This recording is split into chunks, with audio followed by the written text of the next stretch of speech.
తక్కువ సమయంలో ఎక్కువ ఇన్ఫర్మేషన్ తెలుసుకోవడమే స్మార్ట్ పీపుల్ చేసే పని. మెగా వార్తల్లో మీరు మిస్ అవుతున్న మినీ డీటెయిల్స్ మీకోసం.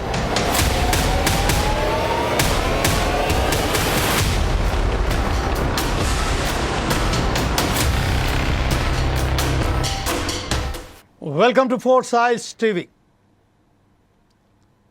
టెన్షన్ టనల్ బిగ్ డిబేట్ కార్యక్రమానికి స్వాగతం. 23 తారీఖున ఎవరైతే ఎస్ఎల్బిసి కెనాల్లో పనిచేయడానికి లోపలికి వెళ్ళిన అంటే ఏ షిఫ్ట్లో దర్దాపుగా 50 మంది కార్మికులు టనల్ పని కొనసాగించడానికి లోపలికి వెళ్ళారు.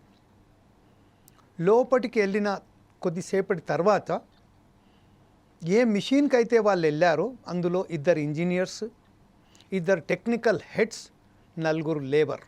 అంటే వారికి సంబంధించింది మనం వాళ్ళతో మాట్లాడినట్టయితే ప్రస్తుతం మనం చూసినట్టయితే ఎవరైతే మనోజ్ కుమార్, శ్రీనివాస్ ఎవరైతే ఉన్నారో 2 యూపీకి చెందిన వాళ్ళు, సనీ సింగ్ జమ్మూ కాశ్మీర్కి చెందిన వాళ్ళు, గుర్ప్రీత్ సింగ్ పంజాబ్కు చెందిన వాళ్ళు, అలాగే సందీప్ సాహు, సంతోష్ సాహు, అనూజ్ సాహు అండ్ జగత్ ఘోష్ జార్ఖండ్కు చెందిన 8 మంది కార్మికులు, 2 ఇంజనీర్లు, 2 టెక్నికల్ హెడ్స్ అంటే ఆపరేటర్స్, టర్బైన్ మెషిన్ ఆపరేషన్స్, 4 ఏమో ఎవరైతే లేబరర్స్ ఉన్నారో వాళ్ళకి సహాయపడడానికి వాళ్ళు అందులో ఇరుక్కుపోయినట్టుగా మనకప్పుడు వార్తలు వచ్చాయి. ఒక్కసారిగా ఏదైతే శబ్దం వచ్చిందో, ఏ సెగ్మెంట్స్ అయితే వాళ్ళకు సపోర్టివ్గా ఉన్నదో ఆ సెగ్మెంట్స్ పడిపోవడం వలన ఆ శబ్దానికి వినితీస్తున్న తర్వాత ఉలిక్కిపడ్డ అక్కడ అయితే మిగతా కార్మికులు అన్నారో ఒక్కసారిగా పరుగు వేయడంతో, వెనక్కి పరుగు తీయడంతోనే వాళ్ళు ప్రాణాలు దక్కించుకోగలిగారు. కానీ ఆ 8 మంది ఎవరైతే ఇరుక్కుపోయినారో వారు ఇప్పటి వరకు వాళ్ళ జాడ తెలియలేదు. ఇన్ని రోజులు గడుస్తున్నప్పటికీ, ఎన్నో మీటింగ్లు చేసుకున్నప్పటికీ సింగరేణి కాలరీస్కు రెస్క్యూ టీం, ఎన్డీఆర్ఎఫ్, మిలిటరీ, అలాగే ఎవరైతే రెస్క్యూ టీమ్స్లలో పాల్గొంటున్నారో వాళ్ళందరూ అక్కడ ఎంత ప్రయత్నాలు చేసినప్పటికీ నిన్న కొంచెం ఒక పురోగతి సాధించారు. అంటే ఏదైతే సోలార్ సిస్టమ్ ద్వారా వాళ్ళు ఏదైతే పంపించారో సెన్సార్ను పంపించినాక కొన్ని అవయవాలు అక్కడ కనబడ్డాయి. అందులో ఆ అవయవాలకు సంబంధించిందే వాళ్ళు అక్కడ పడి ఉన్నాయన్నట్టుగా గుర్తిస్తున్నారు. కానీ అది శవాలా లేకపోతే వాళ్ళు జీవంలా ఉన్నారా, జీవచ్చాలా, అది తెలుసుకోవడానికే ప్రయత్నం చేస్తున్నారు. కొంతమంది మీడియాకు సంబంధించిన వాళ్ళు ఒక్కసారిగా 8 మంది మృత్యువాత పడ్డారని చెప్పారు. దానికి ఖండిస్తూ అక్కడికి సంబంధించిన కలెక్టర్ ఎవరైతే ఉన్నారు నాగల్ కర్నూలు బడావత్ సంతోష్ చాలా కఠినంగా దానికి వార్నింగ్ ఇస్తూ, ఇలాంటి అవాకులు మాట్లాడకండి, మనం ప్రయత్నం చేస్తున్నాము, వారిని రెస్క్యూ చేయడానికి మాత్రమే ప్రయత్నం చేస్తున్నాము, వారిని రెస్క్యూ చేసిన తర్వాత మనం పూర్తిగా సమాచారం అందించినాక మీడియా ద్వారానే మీకు వెల్లడిస్తాం, ఎవ్రీథింగ్ మేము క్లియర్ చేస్తామని చెప్తున్నారు. ఈ విషయంపై పూర్తిగా మాట్లాడడానికి దీనికి బాధ్యులు ఎవరు? జేపీ కంపెనీయా? నిర్లక్ష్యంగా వ్యవహరిస్తున్న ప్రభుత్వాల?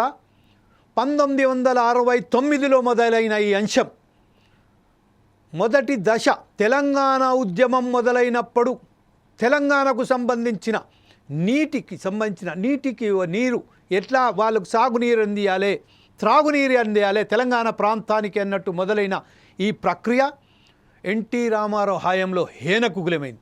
ఇది సొరంగమా లేకపోతే కెనాలా అని వ్యంగ్యంగా మాట్లాడిన ఎన్టీ రామారావు తర్వాత వైఎస్ రాజశేఖర రెడ్డి ప్రభుత్వంలో దీన్ని కొనసాగింపుగా మొదలుపెట్టారు. ఒక చిన్న బడ్జెట్తో మొదలైన ఈ కార్యక్రమం, ఈ సొరంగం పని, ఈ ఇది ఏదైతే ఉన్నదో Srisailam left bank canal SLBC అని చెప్పుకుంటూ పోతున్న ఈ కెనాల్ పనులు అప్పుడైతే బడ్జెట్ కేటాయించారో ఈరోజు 4,600 కోట్ల రూపాయలకు చేరుకుంది. అయినప్పటికీ 20 సంవత్సరాలుగా, అంటే ఆ 1969 లెక్క చేయకుండా పనులు మొదలైనప్పటి నుంచి 20 సంవత్సరాలుగా ఈ పనులు కొనసాగుతూనే ఉన్నాయి. కొనసాగుతున్న సమయంలో ఏదైతే నిన్న ఇంతకుముందు కూడా అనేక మార్లు అక్కడ మిషన్ ఆగిపోవడం జరిగింది.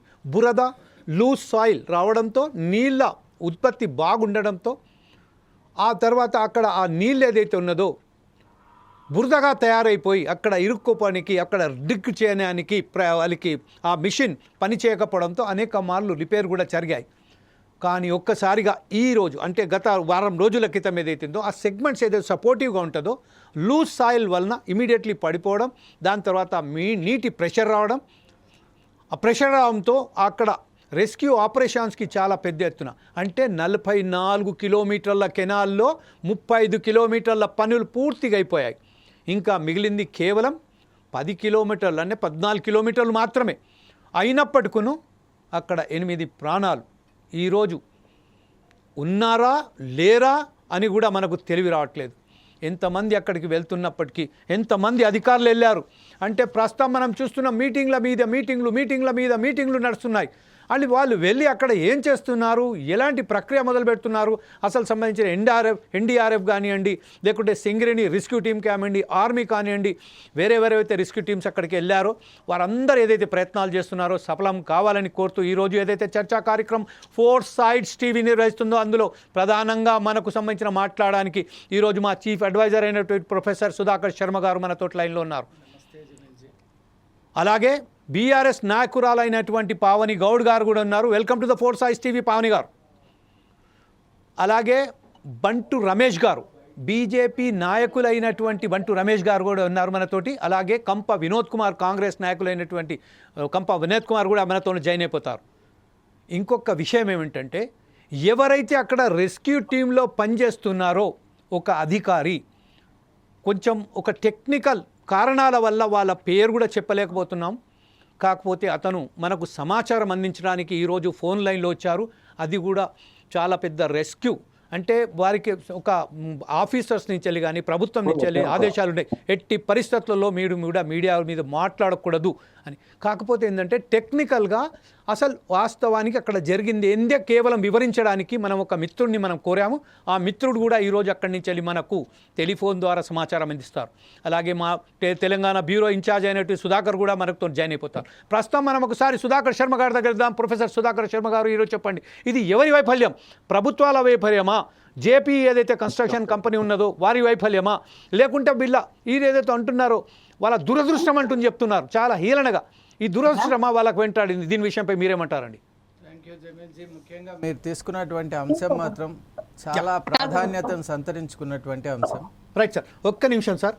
అది మన మిత్రులు ఎవరైతే ఉన్నారో ఆ మిత్రుడు కొంచెం ఆయన చాలా ఏదైతే ఉన్నారు, ఒక్కసారి ఆ మిత్రుని ద్వారా టెక్నికల్ పాయింట్స్ ఏదైతే ఉన్నదో అది చెప్పిన తర్వాత మనం సుధాకర్ శర్మ దగ్గరికి వెళ్దాం. సార్ ప్లీజ్ మీరు మాట్లాడండి సార్ అక్కడి నుంచి వెళ్ళి, అసలు వాస్తవానికి అది టెక్నికల్గా ఏం ప్రాబ్లం ఉందో కొంచెం ఒకసారి వివరించండి సార్ ప్లీజ్. సార్ అందరికీ నమస్కారం అండి. Hello. Yes sir we are getting. అందరికీ నమస్కారం అండి సార్. ఇది డయా వచ్చేసి 9 మీటర్ డయా సార్ ఇది. అయితే ఏదైతే మనకు 44 కిలోమీటర్స్ ఉందో కెనాల్, ఈ 2 సైడ్లకే వస్తుంది సార్. ఇది ఒకటి మనకు నల్గొండ డిస్ట్రిక్ట్ నుంచి స్టార్ట్ అయ్యి plus Nagar Kurnool sir 2 TBM ఉన్నాయి సార్ ఇలా. ఇది ఒకటి 33 కిలోమీటర్ చేయాలి సార్. ఇది ఒకటి ఇప్పుడు ఏదైతే మనకి ప్రాబ్లం ఉందో అది సార్. అదేంటంటే TBM ఉన్నది హైడ్రాలిక్ ఫిల్మ్స్ మూవ్మెంట్ ఉంటుంది సార్ మొత్తం. ఇది ఆ ప్రెజర్ మూవ్మెంట్ ఇచ్చుకుంటా సిగ్మెంట్ రింగ్ మౌంటింగ్ చేసుకుంటూ వెళ్తారు సార్. ఇది జస్ట్ 1.1 మీటర్ డ్రిల్లింగ్ అయిన తర్వాత సిగ్మెంట్ మౌంట్ చేస్తారు. సిగ్మెంట్ వస్తే మళ్ళీ నెక్స్ట్ ఫర్దర్ గా 1.5 మీటర్ పుష్ అయినాక సిగ్మెంట్ రౌండ్ చేస్తారు. ఏదైతే అది మూవ్మెంట్ చేసే టైంలో లూజ్ సాయిల్ తోటి ప్లస్ వాటర్ ఒకటి దాన్ని కాన్స్టెంట్ చేయలేక సిగ్మెంట్ అనేది డ్యామేజ్ అయిపోయి దాని నుంచి ఈ మట్టి వాటర్ సోర్స్ తోటి ఫ్లోటింగ్ ఎక్కువ వచ్చింది సార్. అది మేజర్ మొత్తం సార్ ఇప్పుడు ప్రెసెంట్ అయితే ఇష్యూ సార్. యాక్చువల్లీ ఇప్పుడు ఇది టెక్నికల్గా వాళ్ళు ఇంతకుముందే అది ప్రికాషన్స్ తీసుకోలేదని భావిస్తామా, లేకపోతే అది కావాలని ఎట్లా జరిగిందా, లేకపోతే నిర్లక్ష్యం వలన, లేకపోతే ఒకసారిగా అది నీళ్ళ ప్రెషర్ తట్టుకోలేక అది పడిపోయింది అనుకుందామా? అంటే ఎప్పటిసారి యాక్టివేట్ ఉంటుంది సార్. ఇలా ప్రతి ఎవ్రీ 100 సార్ యాక్టివేట్ అయితే మన సిస్టమ్ చేసుకోవచ్చు, ప్రాబ్లమ్స్ ఏందని ఫైండ్ అవుట్ చేసుకోవచ్చు సార్. అదేం లేదు. ఇంకోటి ఏదో కొంత లేట్ వల్లనే అనిపిస్తుంది సార్. అది నిర్లక్ష్యం అని అనిపిస్తుంది సార్. అదే చూసుకొని గైడెన్స్ చూసుకొని అది చేస్తే ఏం కాకపోతుండే సార్. ఎందుకంటే ఎవ్రీ షిఫ్ట్ లో ఇన్ని మీటర్లు పెట్టాలి, ఇన్ని మీటర్లు బోరింగ్ చేయాలి టార్గెట్. ఆ టార్గెట్ ప్రెజర్ తోటి ఎవరైతే షిఫ్ట్ ఇన్ఛార్జ్ ఉంటారో వాళ్ళ మీద ప్రెజర్ ఎక్కువ ఉండి ఎస్ వాళ్ళకి టార్గెట్ ఇచ్చేసి ఇన్సెంటివ్ కొంచెం ఇక టార్గెట్ అనేది కంపల్సరీ ఇచ్చుకుంటే దాని ప్రెజర్ వల్లనే అనిపిస్తుంది సార్ నాకు అది. సో ఇప్పుడు ప్రస్తుతం ఏదైతే ఉన్నదో మనం వాటర్ లెవెల్ చెక్ చేయాలంటే we have a lot of technical అది ఉన్నది మనకు వాటర్ ప్రెషర్ ఎంత ఉన్నది, అక్కడ లూజ్ సాయిల్ ఎంత ఉన్నది, ఒక డ్రై సాయిల్ ఎంత ఉన్నది, చాలా గట్టి సాయిల్ ఎంత ఉన్నది అనేది కూడా మనం కనుక్కోవచ్చు కదా నేషనల్ జాగ్రఫీ డిపార్ట్మెంట్ తరఫున. అయితే ఈ విషయంలో వాళ్ళు ఆ ప్రికాషన్స్ తీసుకోలేదని భావించవచ్చు కదా. కంపల్సరీ సార్ అది 100% సార్ అది. సార్ ఇంకోటి ఏముందంటే ఇప్పుడు లూజ్ ఎవ్రీ డీ వాటరింగ్ కంపల్సరీ పనిచేస్తుంది సార్. Yes. మనకి ఇంకోటి ఆక్సిజన్ లెవెల్ కూడా తక్కువ ఉంటుంది సార్. ఎంతైతే మన డెప్త్ కి లెంత్ కి వెళ్ళిపోయినప్పుడు ఆక్సిజన్ లెవెల్ 0 సార్. ఇక్కడ నుంచే ఎయిర్ వెంట్ ఫ్యాన్ పెట్టి తీసుకోవాల్సి వస్తుంది ఆక్సిజన్ కూడా. Sure. Plus dewatering every 24 hours running లో ఉంటుంది సార్. బెస్ట్ అదేమన్నా మిస్టేక్ అయిందా లేకపోతే పంప్ ఏమన్నా ప్రాబ్లం ఉందా తెలియదు సార్ అది. అప్పుడు మొత్తంగా టోటల్గా ఇప్పుడు మనకు ఎంతమంది లోపలికి వెళ్ళగలిగారు అనేది మనం అంచనా వేయవచ్చా? అంటే అయితే ఇట్లా మాత్రం ఎవరైనా 40 to 50 మెంబర్స్ ఉంటారు ఎవ్రీ 50 మాత్రం. ఓకే కాబట్టి సార్ మ్యాండేటరీ సార్ అది. దానికి ఏంటంటే టెక్నీషియన్స్ ఉంటారు, ఆపరేటర్స్ ఉంటారు, ప్లస్ సూపర్వైజర్స్ ఉంటారు, వర్కర్స్ ఉంటారు. అంటే ఇప్పుడు ఏదైతే పరిశ్రమ ఏదైతే ఉన్నదో ఆ కంపెనీ ఏదైతే ఉన్నదో అది నిరాకరిస్తుంది. ఏంటంటే మా ఎక్కడ కూడా లోపాలు లేవు, కేవలం వాళ్ళు పోయినరు ఒకసారిగా ఇది జరుగుతున్నది కామన్ ఇన్సిడెంట్ అని కొట్టిపడేస్తున్నారు. సరే ఆథరైజ్డ్ పర్సన్సే ఉంటారు సార్. ఐడెంటి ప్రూఫ్ తోటే వెళ్ళారు లోపలికి. నార్మల్ గా అనాథరైజ్ పర్సన్ వెళ్ళడానికి ఛాన్సే ఉండదు సార్. ఓకే ఏంటంటే టెక్నికల్ నాలెడ్జ్ ఉన్న పర్సన్ కంపల్సరీ వెళ్తారు సార్. అందులో హెల్పర్స్ కానీ స్కిల్డ్ వర్కర్స్ మాత్రమే వెళ్తారు సార్ అందులో. అది అంటే ప్రస్తుతం మనము మిత్రమా ఇప్పుడు ఎవరైతే అక్కడ ఇరుక్కుపోయి ఉన్నారో వాళ్ళకు ఇప్పుడు వాళ్ళకు బ్రతికే ఛాన్సెస్ ఏమైనా ఉన్నాయా? వాళ్ళు మంచిగా సజీవంగా వచ్చే ఛాన్సెస్ ఏమన్నా మనకు ఉన్నాయా బ్రదర్ అక్కడ? ఛాన్స్ అయితే చెప్తాను సార్, ఛాన్స్ అయితే అవుట్ వేస్తుంది. ఎందుకంటే వన్ సైడ్ వెళ్ళిపోతున్నాం, ఎగ్జిట్ లేదు సార్. ఇది ఎంట్రీ ఉంది, ఎగ్జిట్ లేదు సార్. మెయిన్ మనం ఏంటంటే సిగ్మెంట్ అనేది పుష్ చేసుకుంటూ వెళ్ళిపోతుంది సార్. ఇది ఇంకోటి వెళ్ళిపోయినాక రింగ్స్ పెట్టినాక TV movement one side direction అంటే సార్. ఇది బ్యాక్ రాదు. ఏంటంటే బ్యాక్ తీసేలాం సిగ్మెంట్ టీబీఎంది. ఎప్పుడైనా కట్ రేట్ అంటారు సార్. అది కట్ రేట్ ఏంటంటే మూవ్మెంట్ చేసుకుంటూ పోతుంది వన్ సైడ్. లాస్ట్ వర్క్ అయిపోయినాక కూడా అది అక్కడే వదిలేయాల్సి వస్తుంది. అది బయట కూడా తేలేమన్నట్టు. ఏంటంటే ఆర్డర్కి వచ్చి సెల్ఫ్ వెయిట్ వచ్చేది 170 tons 200 tons ఉంటుంది కట్ రేటు. ఆ సెల్ఫ్ వెయిట్ అది మనం తేలేం బయటకు. అది అక్కడే కులాక్ చేయాలి, కటింగ్ చేసి రా మెటీరియల్ తెచ్చాల్సి వస్తుంది సార్. అది ఫైనల్ గా మనకు వర్క్ అయిపోయినాక కూడా అన్నట్టు. అది ఓకే అంటే ఇప్పుడు చెప్పండి సార్. ఇప్పుడు అది రిపేర్ అవ్వాలన్నా చాలా మేజర్ సార్ అది. ఎందుకంటే ఆ కట్ రేట్ అసెంబ్లీ చేయాలన్నా పైకి వెళ్ళి మనం పైన ఏంటంటే టాప్ లో పెట్టి, టాప్ లో అంటే మనకు అరౌండింగ్ మనకు డెప్త్ హైట్ వచ్చేసి 500 meters ఉంటుంటది. 500 or 300 meter height. Actually మిత్రమా ఇంకొక విషయం ఏంటంటే ఇప్పుడు అక్కడ ఆక్సిజన్ పంపింగ్ చేయాలంటే ప్రతి 100 మీటర్స్కో 200 మీటర్స్కో ఒకసారి ఒక డ్రిల్ వేసేసి అక్కడ ద్వారా ఒక ఆర్టిఫిషియల్ ఆక్సిజన్ కూడా మనము వేయవలసి ఉన్నది. కానీ వాళ్ళు ఎక్కడ కూడా ఆక్సిజన్కి సంబంధించిన హోల్స్ ఇవ్వలేదని తెలుస్తుంది. ఎందుకంటే ఫారెస్ట్ వాళ్ళు పర్మిషన్ ఇవ్వలేదు కదా అని. దీని ద్వారా ఇంతకుముందు కూడా అనేక సార్లు అక్కడ మిషన్ ఆగిపోయినట్టుగా మనకు తెలిసి వచ్చింది. ఈ విషయంపై మీరేమంటారు? ప్రాబ్లమే సార్. అది కంపల్సరీ వస్తుంది. అంటే కట్ రేట్ ప్రాబ్లం అని అది ఇక గవర్నమెంట్ ఫండ్స్ ప్రాబ్లం. ఇక మనకు అంత ఇంటర్నల్ అంత ఐడియా లేదు కానీ సార్ అది అంటే కరెక్ట్ మూవ్మెంట్ అయితే లేదు సార్. ఎవ్రీ 1 year 2 years ఒకసారి బ్రేక్ అయితేనే ఉంది సార్ అది. ఓకే అంటే ఇప్పుడు దాదాపుగా 20 సంవత్సరాల క్రితం మెషినరీనే మనం యూజ్ చేస్తున్నాం, అదొకటి కూడా ప్రాబ్లం అవుతుంది అని చెప్తున్నారు. అప్డేటెడ్ మెషినరీ కూడా లేకపోవడం. ఇప్పుడు మీరు చెప్తున్నట్టు ఒకసారి ఆ మెషిన్ని దించామంటే అదే machine has to be complete అంటే ఫినిష్. 100% అది ఎవరైనా మళ్ళీ రిపేర్ చేసి అదే మిషన్ యూజ్ చేసుకోవాలి కానీ రీప్లేస్ అన్నది చేయలేదు సార్.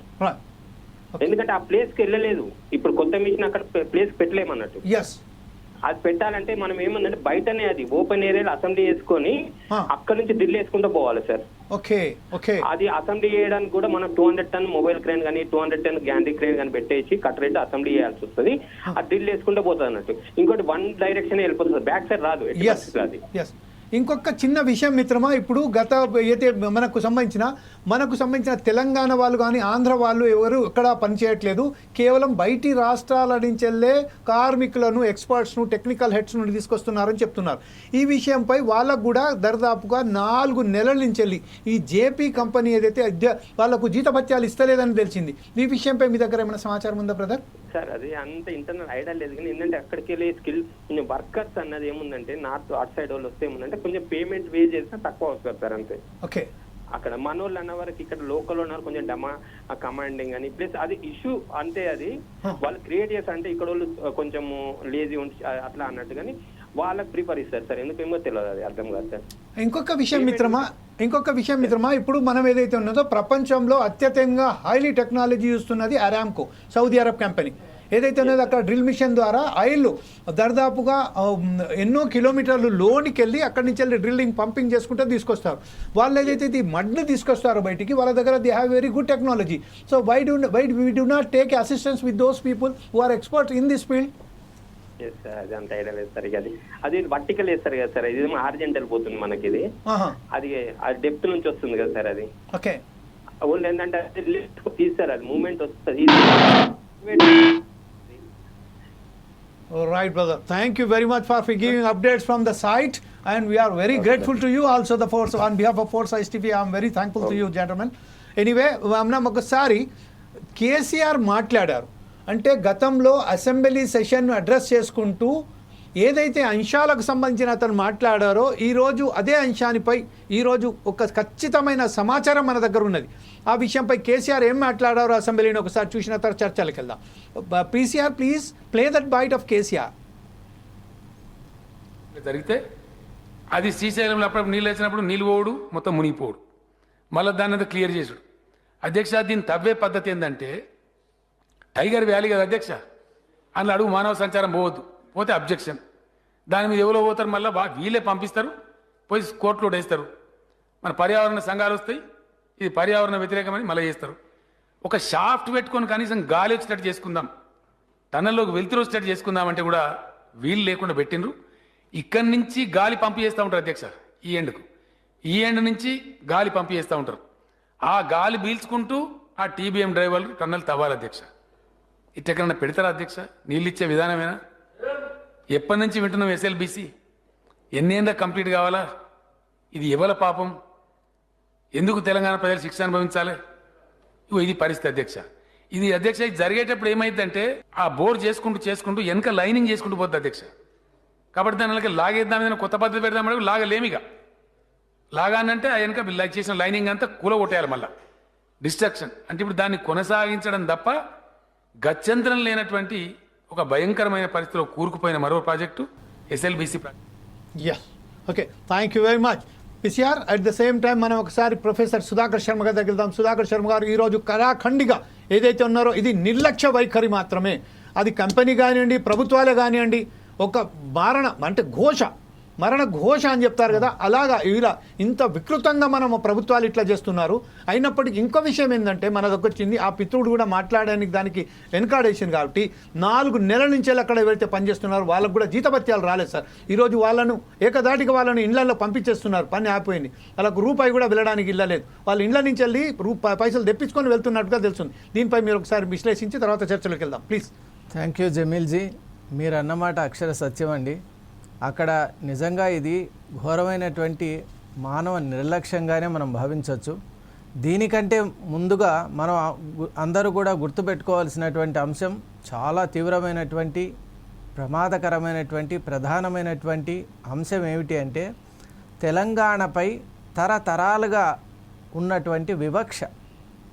ఈ ధోరణి అనేది ఇప్పుడు మనం నాగార్జున సాగర్ ప్రాజెక్ట్ ఎప్పుడైతే మనం గుర్తుకు తెచ్చుకుంటామో 1955లో ప్రారంభమై 1967 వరకు కొనసాగినటువంటి ఈ ప్రాజెక్ట్ నిర్మాణం తెలంగాణ గడ్డపై ఏర్పడినప్పటికీ నిర్మించబడినప్పటికీ ఈ ప్రాంతానికి ప్రజలకు ఈ తెలంగాణ గడ్డకు జరిగినటువంటి అన్యాయం ఈనాటి కూడా ప్రాజెక్టుని ఎప్పుడు తలుచుకున్న మనసును కలిచివేస్తుంది. ఎందువల్ల అంటే అమాయకమైనటువంటి ఇక్కడ ప్రజల యొక్క జల వనరుల్ని మీరు అపోర్షన్మెంట్ స్కేల్ అనేటువంటిది పాటించకుండా తరలించడం, అలాగే మనకున్నటువంటి వనరుల్ని అన్యాయంగా అన్యాక్రాంతం చేయడం అనేది గొప్ప తప్పిదం. మరి ఈ వివక్ష అనేటువంటిది అప్పటి నుంచి కొనసాగుతూనే ఉంది. ఈరోజు మనం చూస్తున్నాం దేశవ్యాప్తంగా అనేకమైనటువంటి టన్నల్ ప్రాజెక్ట్స్ విజయవంతంగా జరుగుతున్నటువంటి నేపథ్యంలో టన్నలింగ్ టెక్నాలజీ అనేటువంటిది కొత్తదేం కాదు. ఈ మధ్య మనకు ప్రధానమంత్రి గారు కూడా ఒక అద్భుతమైన టన్నల్ని ఆవిష్కరించినటువంటి నేపథ్యం మనది.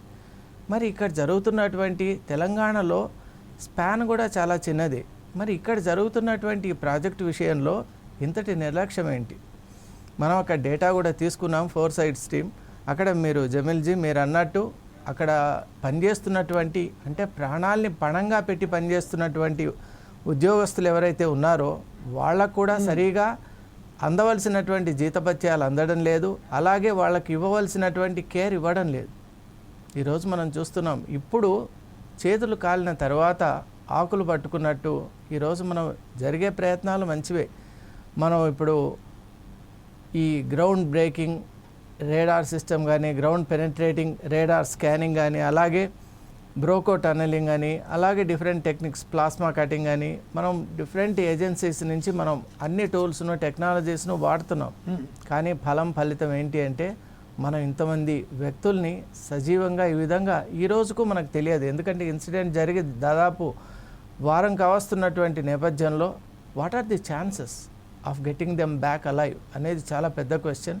ముఖ్యంగా ఈరోజు వచ్చినటువంటి డిగ్నిటరీస్తో ఈ విషయంపై అనేక సంబంధించినటువంటి అంశాలను తెలుసుకునే ప్రయత్నం చేసి at the end we will come to some good conclusion. Thank you very much Sudhakar గారు. ప్రస్తుతం మన తెలంగాణ బ్యూరో ఇన్ఛార్జ్ సుధాకర్ కూడా మనతో లైవ్లో న్యూస్ రూమ్లో రెడీ ఉన్నారు మాట్లాడడానికి. ప్రస్తుతం ఏదైతే లైవ్ సమాచారం ఉన్నదో ఆ లైవ్ సమాచారం ఇచ్చిన తర్వాత మనం పవన్ గౌడ్ గారి దగ్గరికి అలాగే భట్ రమేష్ గారి దగ్గరికి వెళ్దాం.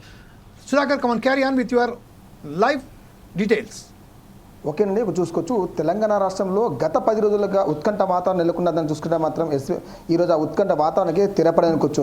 అయితే ఈ సంఘటన జరిగి సుమారు 10 రోజుల కాలం అవుతుంది. ఈ 10 రోజుల కాలం అయిన తర్వాత ఈ రోజు మాత్రం కొద్దిగా మాత్రం ఒక సమాచారం బయటకు వచ్చింది. అందులో ఆ టన్నెల్లో ఉన్న 8 మంది మాత్రం ఇప్పటికే ప్రాణాలు కోల్పోయారంటే మనం చెప్తున్నారు. అయితే గత 2 రోజుల క్రితం బీఆర్ఎస్ పార్టీకి చెందిన ఎమ్మెల్యేలు హరీష్ రావు అక్కడికి వెళ్ళడం జరిగింది. ఆడికి వెళ్ళిన తర్వాత వారిని అధికారులు అడుక్కోవడం జరిగింది. అసలు లోపల ఏం జరుగుతుంది తెలుసుకునే ఉద్దేశంలో భాగంగా గత 10 రోజులుగా ఈ టన్నెల్లో ఎవరు వెళ్ళారు అంటే సుమారు 14 కిలోమీటర్ల ఉన్న టన్నెల్కి సంబంధించి ఆక్సిజన్ అందించిన ఈ ప్రభుత్వాలు గతంలో వేరే దేశాల్లో చూసుకునే మాత్రం సుమారు 140 కిలోమీటర్ దూరంలో ఉన్న వాటికి కూడా ఆక్సిజన్ అందించిన నేపథ్యం ఉంది. అటువంటిది తెలంగాణ రాష్ట్రంలో గత 40 సంవత్సరాల క్రితం గత ప్రభుత్వాలు ఈ టన్నెల్ ఏర్పాటు చేయడం జరిగింది. అయితే అప్పుడు దీన్ని అప్రోచ్ చేసిన తర్వాత కాంగ్రెస్ ప్రభుత్వ హయాంలో అప్పటి ముఖ్యమంత్రి వైఎస్ రాజశేఖర రెడ్డి దీనికి మాత్రం కొన్ని నిధులు కేటాయించి 14 కిలోమీటర్ల మేర ఈ టన్నెల్ని సంబంధించి మాత్రం నిధులు విడుదల జరిగింది.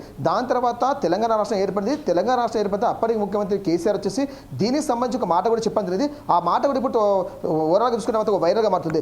దీనిని ఏ ప్రభుత్వం చేసినా మాత్రం పూర్తిగా చేయలేని పరిస్థితి, ఖచ్చితంగా మధ్యలోనే కుప్ప కూలుతుందని చెప్పి గతంలోనే మాజీ ముఖ్యమంత్రి కేసీఆర్ చెప్పడం జరిగింది. దాని తర్వాత రాష్ట్ర ప్రభుత్వం కాంగ్రెస్ వచ్చిన తర్వాత కూడా దీని మీద కొన్ని ప్రణాళికలు చేపట్టి సజావుగా ఈ పనులు కొనసాగించాలని చెప్పి కొన్ని నిధులు తీసుకొచ్చి చెప్పడం జరిగింది.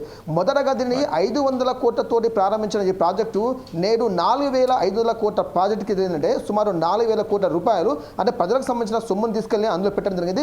సో దీంట్లో పనిచేసిన నేపథ్యంలో మాత్రము గత 10 రోజుల క్రితము ఈ టన్నెల్లో ఎక్కడికి కుప్ప కూలిపోయిందో దాంట్లో సుమారు 8 మంది దాంట్లో చిక్కుకోవడం జరిగింది. అంటే మొత్తం 12 మంది చిక్కుకున్నారు. సురక్షితంగా మాత్రం వెంటనే 4 బయటికి రావడం జరిగింది. తర్వాత 8 మంది ఎక్కడ ఆగిపోయారో వారి కోసం గత వారం రోజులుగా కొన్ని టీంలు బృందాలు లోపలికి వెళ్ళేసి వాళ్ళని పట్టుకునే ప్రయత్నం చేస్తున్నారు. కానీ ఇప్పటికి మాత్రం 5గురు మాత్రము దానిలో చనిపోయినట్టు మొత్తం ఆనవాళ్ళు మాత్రం తెలిసాయి.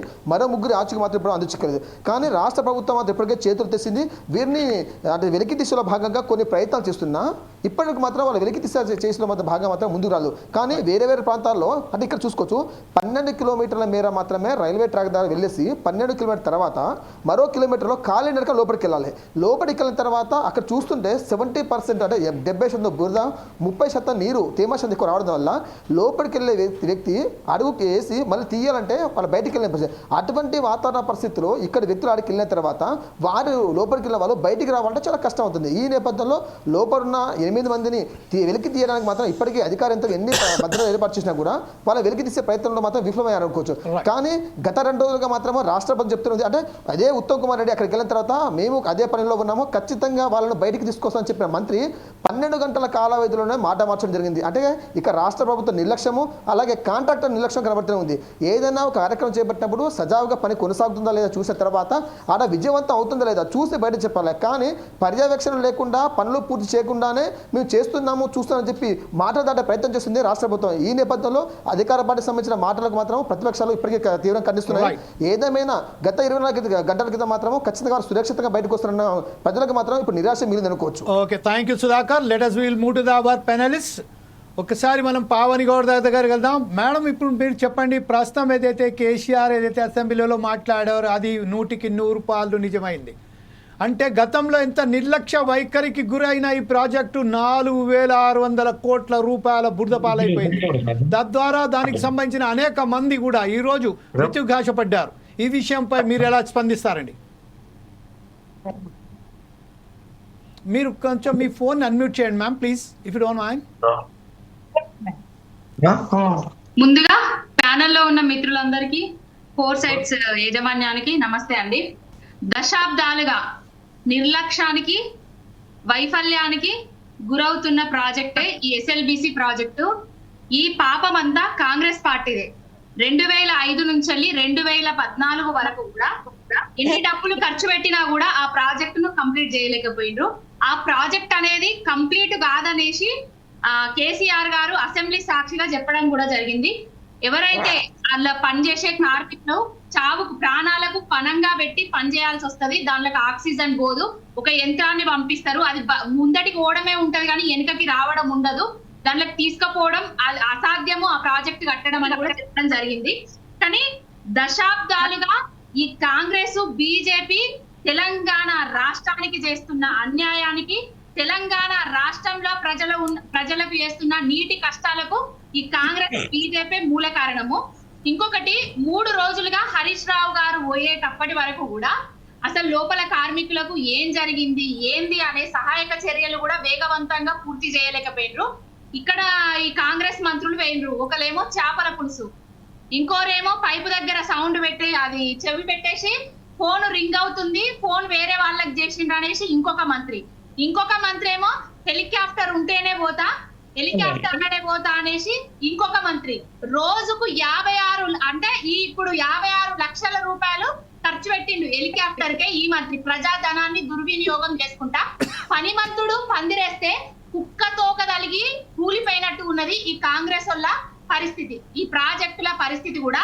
వీళ్ళు కేసీఆర్ గారి మీద, గత ప్రభుత్వం మీద, కాళేశ్వరం ప్రాజెక్టు మీద మురిగిండ్రు కదా. ఏ ప్రాణాపాయం జరగకుండా అతిపెద్ద లిఫ్ట్ ఇరిగేషన్ ప్రాజెక్టును కట్టి చేసి చూపించి ప్రతి ఎకరాకు నీళ్లు అందించింది కేసీఆర్ గారు. ఇప్పుడు వీళ్ళు వచ్చిన తర్వాత 14 నెలలలోనే బట్టెం పంప్ హౌస్ కానివ్వండి, సుంకిశాల కానివ్వండి, పెద్ద వాగు కానివ్వండి, ఇప్పుడు ఎస్ఎల్బిసి కానివ్వండి, ఎవరి నిర్లక్ష్యం, ఎవరు కారణం ప్రజలందరూ గమనిస్తూనే ఉన్నారు. ప్రతి దానికి ఒక కార్యాచరణ లేకుండా, ఒక నియమ నిబద్ధత లేకుండా చేస్తున్న కాంగ్రెస్ ప్రభుత్వమే కారణం. దీనన్నిటికీ వాళ్ళ చావులకు కూడా కాంగ్రెస్ ప్రభుత్వమే కారణం. ఇప్పటి వరకు కూడా ఇవి కాంగ్రెస్ హత్యలండి చెప్పాలంటే. ఇప్పటి వరకు కూడా కరోనా లాంటి కష్టకాలంలో అంటే వలస కార్మికులు వచ్చి ఇక్కడ పనిచేస్తుంటే వాళ్ళు మా బిడ్డలే, మా కోసం, మా రాష్ట్ర అభివృద్ధి కోసం పనిచేస్తున్నారు అనేసి ట్రైన్లు ఇచ్చి పంపించింది కేసీఆర్ గారు. వాళ్ళకి కావాల్సిన ఆహారం అవన్నీ ఇచ్చి పంపించింది కేసీఆర్ గారు.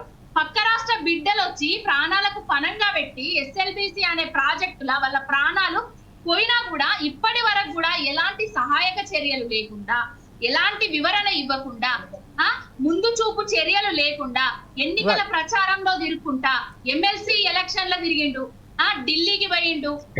తప్ప ముఖ్యమంత్రికి ఏమీ పట్టట్లేదు. అంటే రేవంత్ రెడ్డి గారికి, కాంగ్రెస్ ప్రభుత్వానికి ప్రాజెక్టుల మీద అవగాహన లేదు. ప్రాజెక్టులలో పనిచేసే కార్మికుల ప్రాణాలకు కూడా వాళ్ళు ఎలాంటి భద్రత కల్పించలేకపోతున్నారు. ఇది కాంగ్రెస్ తప్పిదం, ప్రభుత్వ తప్పిదము. కాంగ్రెస్ వైఫల్యం వల్లనే ఈ విధంగా జరగడం జరిగింది. రైట్ పావని గారు, థ్యాంక్ యూ వెరీ మచ్. ఇప్పుడు మనం ఒకసారి బంటు right madam, I will come back again to you. బంటు రమేష్ గారు మన దగ్గర ఉన్నారు. బంటు రమేష్ గారు, ఈ రోజు ఏదైతే ఉన్నదో గత 10 రోజుల నుంచి ఈ తతంగం జరుగుతూనే ఉన్నది. వాళ్ళు జీవంలా ఉన్నారు, వాళ్ళకు బ్రతికి అలాగే లైవ్గా తీసుకొస్తామని చెప్పారు. కానీ ఈరోజు 2 రోజుల నుంచి వెళ్ళి వాళ్ళు చనిపోయారు అనే వాయిస్ బయటికి వస్తుంది. ఆ వాయిస్ను వారికి బయటికి రాకుండా ప్రతి ఒక్క విలేకరులను కానీ, అలాగే ఎవరైతే అధికారులను కానీ, అలాగే అక్కడ ఎవరైతే కార్మికులను వాళ్ళ గొంతులను కూడా నిలిపేశారు. ఈ విషయంపై ఈరోజు బీజేపీకి సంబంధించిన నాయకులు అక్కడికి వెళ్తున్నారు. ఎస్ఎల్బిసి దగ్గరికి వెళ్తున్న సమయంలో ప్రస్తుతం ఏదైతే ఉన్నదో ఇప్పుడు కాంగ్రెస్ ప్రభుత్వం వైఫల్యం అని చెప్తున్నారు. కాంగ్రెస్ ఏమంటుందంటే బీజేపీ సరైన పద్ధతిలో మాకు సహకరించలేదు, environment, forest department, irrigation department, అలాగే ఎవరైతే ఉన్నారో క్లైమేట్ చేంజ్ డిపార్ట్మెంట్ వాళ్ళు మనకు అనుమతి ఇవ్వలేదు. మేము అక్కడ రంధ్రాలు వేస్తున్నా కూడా రిజర్వ్ ఫారెస్ట్ కాబట్టి we do not get a permission with the central government, that's why this incident happened అని చెప్తున్నారు. ఈ విషయంపై మీరేమంటారండి? ముఖ్యంగా ప్యానెల్లో ఉన్న వాళ్ళందరికీ నమస్కారం అండి. ముఖ్యంగా 8 మంది ఎవరైతే అక్కడ బాధితులు ఉన్నారో వాళ్ళ కుటుంబాలకు తర్వాత వారికి కూడా సంతాపం చెప్పి వాళ్ళ కుటుంబాలను ఆదుకోవాల్సిన బాధ్యత ఈ తెలంగాణ ప్రభుత్వం పైన ఉంది. ముఖ్యంగా ఈ ప్రాజెక్ట్ ఎస్ఎల్బిసి అనే ప్రాజెక్టు ఒక నిర్లక్ష్య ప్రాజెక్ట్. ఇది తెలంగాణలో 1969లో ఈ చెన్నారెడ్డి గారు ముఖ్యమంత్రిగా ఉన్నప్పుడు ఇక్కడ ఉన్నటువంటి నల్గొండ జిల్లాకు నీళ్లు అందించాలి, హైదరాబాద్కు సాగునీరు అందించాలి, హైదరాబాద్కు తాగునీరు అందించాల ఉద్దేశంతో అప్పుడు ఒక ఆలోచన చేయడం. తర్వాత 2005లో వైఎస్ రాజశేఖర రెడ్డి గారు ముఖ్యమంత్రి అయిన తర్వాత 2813 కోట్ల రూపాయల యొక్క ప్రాజెక్టు శాంక్షన్ చేయడం జరిగింది. అయితే 2005లో మళ్ళీ ప్రారంభించిన తర్వాత 2007లో మాత్రం ప్రారంభించింది. 30 టీఎంసీల నీళ్లు ఇక తీసుకురావాలనే ఉద్దేశంతో ప్రారంభించడం జరిగింది. తర్వాత ఈ ప్రాజెక్ట్ ఇప్పుడు 4037 కోట్ల రూపాయలు పెరిగింది. ఇంతవరకు మన సోదరి పవన్ గారు చెప్పారు బీజేపీ కాంగ్రెస్ వల్ల నిర్లక్ష్యం వల్ల అని చెప్పేసి. అమ్మ, ఇంతవరకు తెలంగాణలో టీఆర్ఎస్ కాంగ్రెస్ కలిసి ప్రభుత్వం ఏర్పాటు చేసింది, బీజేపీ ఇంతవరకు ప్రభుత్వం ఏర్పాటు చేయలేదు. బీజేపీకి దీనికి సంబంధమే లేదు. రెండో ఆప్షన్ మీరు చెప్పారు, రెండో ఆప్షన్ మీరు చెప్పారు కేంద్రంలో ఉన్నది మీ ప్రభుత్వమా కాదా? కేంద్రంలో ప్రభుత్వం తెలంగాణకు కావాల్సిన ప్రాజెక్టులకు కొంచెమన్నా బడ్జెట్ ఇచ్చిందా? 2005లో కేంద్రం తరపు నుంచి తెలంగాణ రాష్ట్రంలో ప్రాజెక్టు కట్టిండ్రు, కాళేశ్వరం లాంటి ప్రాజెక్టు కట్టిండ్రు. జాతీయ హోదా కల్పించగలిగిండ్రా? కాళేశ్వరం ప్రాజెక్టు కడుతుంటే మీ బీజేపీ నాయకులు, మీ కాంగ్రెస్ నాయకులు గ్రీన్ ట్రిబ్యునల్ లా, ఫారెస్ట్ డిపార్ట్మెంట్ లా కేసులు వేసిండ్రో నాకు తెలుసు. నేను ప్రత్యక్ష సాక్షి. నేను చెప్పేది వినండి. ఇప్పుడు 2005లో కాంగ్రెస్ ప్రభుత్వం ఆడ కేంద్రంలో కాంగ్రెస్ ప్రభుత్వం ఉంది. కాంగ్రెస్ ప్రభుత్వం ఉన్నప్పుడు ఎందుకు ఆడ తీసుకోలేదు పర్మిషన్ అన్ని? రెండోది మీరు కాళేశ్వరం అంటున్నారు కదా, కాళేశ్వరం ప్రాజెక్టు ప్రారంభించిన తర్వాత 8 మంది చనిపోవడం జరిగింది కేసీఆర్ నిర్లక్ష్యం వల్ల. ఈరోజు 8 మంది చనిపోవడం జరిగింది. ఒకసారి మీరు చూడండి రికార్డ్స్ అన్ని కూడా కాలేజ్ ప్రాజెక్టు నిర్మాణం చేసేటప్పుడు.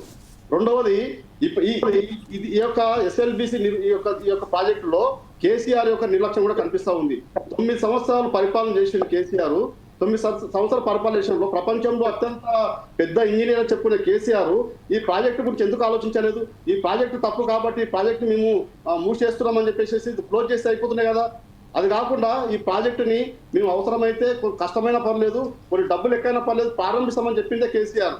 అంటే కేసీఆర్ రెండు రకాల ధోరణి ప్రదర్శిస్తున్నాయి. కాబట్టి కాంగ్రెస్ టీఆర్ఎస్ యొక్క నిర్లక్ష్యం వల్ల ఈ రోజు తెలంగాణలో ఉన్నటువంటి యొక్క ఈ ప్రాజెక్టు ఇద్దరు నిర్లక్ష్యం వల్లనే ఈ యొక్క ప్రాజెక్టులు 8 మందికి బలి కావడానికి కారణం ఉంది. కాబట్టి మీరు భారతీయ జనతా పార్టీ తప్పకుండా ఈ యొక్క కావాల్సిన పర్మిషన్ ఇవ్వడానికి సిద్ధంగా ఉంది. కాకపోతే ఈ ప్రాజెక్టు తెలంగాణ ఉన్నప్పుడు కేసీఆర్ గారు ఏ రోజు కూడా ఈ ప్రాజెక్టు గురించి కేంద్ర ప్రభుత్వానికి ఈ ప్రాజెక్టు ఇట్లా ఉందని చెప్పలేదు ఇంతవరకు. మొన్న వచ్చిన ప్రభుత్వం కూడా మొన్న 1 year క్రితం వచ్చినటువంటి కాంగ్రెస్ ప్రభుత్వం కూడా కేంద్ర ప్రభుత్వం దగ్గరికి వెళ్ళి పర్మిషన్ల కోసం రాని వాళ్ళు కేవలం 50 కోట్ల రూపాయలు మాత్రం శాంక్షన్ చేసి పనులు ప్రారంభించాలని చూశారు అక్కడ. కాకపోతే 900 కోట్లు ఖర్చు చేసిండ్రు 2017 నుంచి 2023 వరకు ఆ ప్రాజెక్ట్ మీద. అవునండి, KCR project correct KCR